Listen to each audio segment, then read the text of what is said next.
이 그림 학교 다닐 때 많이 보셨죠? 이 그림은 뭉크가 그린 절규인데요. 2004년도에 우리나라에서도 전시된 적이 있어서 많은 사람들에게 사랑받고 있는 그림이에요.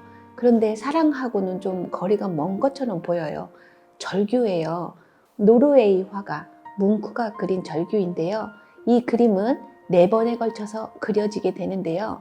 2012년 898억에 팔리는 일이 생겨요. 그래서 많은 사람들에게 더 호기심을 자른 그림이다라고 할 수 있겠습니다. 이 그림은 원래는 자연의 절규다라고 이야기를 하고 있어요. 이 그림 보세요. 하늘에서는 이렇게 핏빛이 쏟아지는 것 같은 느낌으로 그려져 있어요. 그리고 친구가 지금 2명이 걸어가고 있는 모습이 여기 보이시죠? 이렇게 뭉크는 친구와 함께 저녁 산책을 나가게 되어져요. 저녁 산책을 하고 있는데 갑자기 하늘에서 핏빛이 떨어지는 것 같은 환상을 보게 돼요. 그래서 이렇게 그림에 남기게 되어지는데요. 이 그림을 그리고 나서 일기를 썼는데 그 일기의 내용을 좀 더 살펴보면 이렇게 썼다라고 알려져 있어요. 나는 2 친구와 함께 길을 걷고 있었다. 해는 막 지려하고 하늘은 갑자기 핏빛으로 붉게 물들었다. 산들 바람이 스쳐갔고 나는 지쳐서 죽은 듯이 가만히 서 있었다. 검푸른 피오르와 도시와 거리 위로 불과 피의 혓바닥이 날름거렸다. 친구들은 계속 걸었고 나는 혼자 남았다. 그때 나는 무엇일지 모를 공포에 떨면서 자연이 내지르는 커다란 절규를 들었다. 이렇게 일기에 쓰여진 것 같이 웅크리고 절규하는 모습을 그림으로 그렸던 뭉크의 절규가 되겠습니다. 뭉크는 왜 이런 그림을 그렸을까요? 뭉크는 1863년에 태어나서 44년까지 80세의 인생을 마감하게 되는데요. 80평생을 살면서 굉장히 죽음에 대한 공포, 그리고 두려움, 고독, 슬픔을 그림으로 표현했다라고 알려져 있어요. 그러면 그의 어린 시절로 돌아가 볼까요? 아버지는 군의관이었다라고 알려져 있고요. 굉장히 이지적이고 자상한 엄마와 살게 되어지는데요. 뭉크가 5살 되던 해에 엄마가 돌아가시게 돼요. 그리고 동생 3명, 누나가 하나 있었다라고 알려져 있는데 이 엄마가 5살 때 돌아가시고 자기가 의지하고 있던 누나마저 뭉크 14살 때 돌아가게 돼요. 이렇게 죽음이 도사리고 있었죠. 그런데 이렇게 슬픔에 찼던 아버지는 슬픔을 이기기 위해서 오히려 더 광적으로 변하고 정신병을 앓고 있었다라고 알려져 있어요. 그러면 또 다른 가족사를 살펴보았더니 동생 3명 중에 1명의 남동생은 결혼한 지 얼마 되지 않아서 또다시 죽음을 맞이하게 돼요. 또 1명의 동생은 정신병을 앓게 돼요. 그러니 이러한 가정 환경 속에서 뭉크는 정상적으로 살 수가 없었겠죠. 그래서 이렇게 평생 동안 환영, 죽음에 대한 공포, 고독을 그림으로 표현했던 작가다라고 알려져 있어요. 그런데 이 뭉크는 아버지를 표현하면서 이렇게 표현을 했다라고 알려져 있어요. 나의 아버지는 신경질적이고 강박적이었다. 그런 아버지로부터 나는 광기의 씨앗을 물려받았다. 공포, 슬픔, 그리고 죽음의 천사는 내가 태어나는 날부터 나의 옆에 서 있었다라고 알려져 있어요. 이런 것들로 보면 뭉크는 일생 동안 죽음에 시달렸음을 알 수 있을 것 같아요.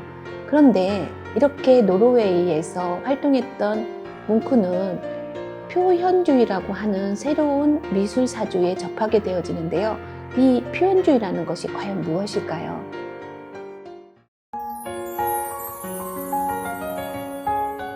뭉크가 활동했던 이 시기를 우리는 표현주의다라고 하고 있는데요. 그럼 표현주의가 과연 무엇일까요?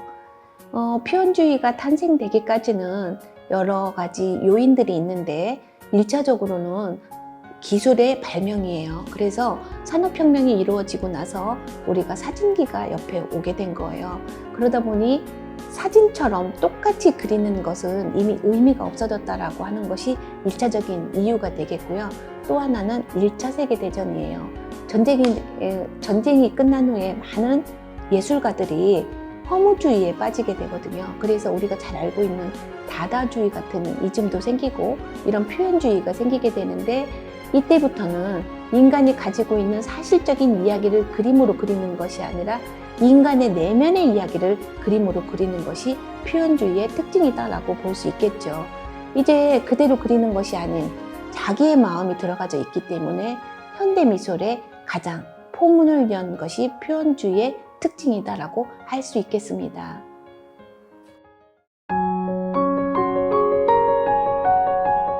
그러면 이렇게 뭉크가 갑자기 표현주의에 입각한 것은 아니고요.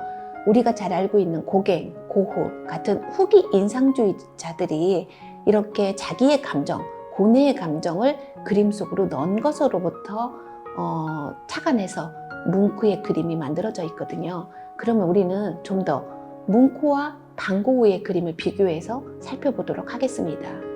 이 그림 보세요. 이 그림은 반고흐의 별에는 밤이에요. 반고흐도 어떻게 했어요? 굉장히 정신병을 앓고 있었죠. 반고흐는 2개의 소용돌이와 12개의 별을 이렇게 표현하면서 자기 마음 상태를 이렇게 그림으로 표현한 거예요.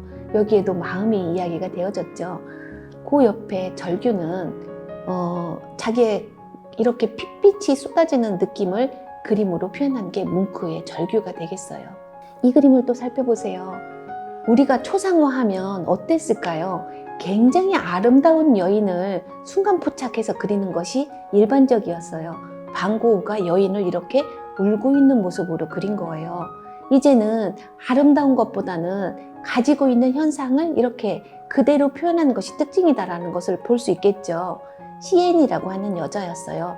반고흐가 파리로 건너갔을 때 만난 첫 번째 여자였는데 이렇게 울고 있는 모습을 그대로 보여줬어요. 시엔이라고 하는 반고흐의 여자의 이야기가 되겠어요. 그런데 그 옆에 보세요. 뭉크가 그린 그림에서도 보면 사람들의 표정을 보세요. 우리가 잘 알고 있는 도깨비 같죠. 저는 감시 같은 거예요. 이렇게 무시무시한 그림을 뭉크가 그려 넣은 것을 보면 이렇게 반고흐와 뭉크는 통하는 것들이 좀 많았던 그림을 그렸던 것 같아요. 그림을 좀 더 살펴볼까요? 이 그림 유명하죠. 반고흐의 기 자른 모습이에요. 이것도 자화상이에요. 자기가 귀를 자르고 나서 굉장히 슬픈 상태를 그림으로 그대로 표현한 것이죠.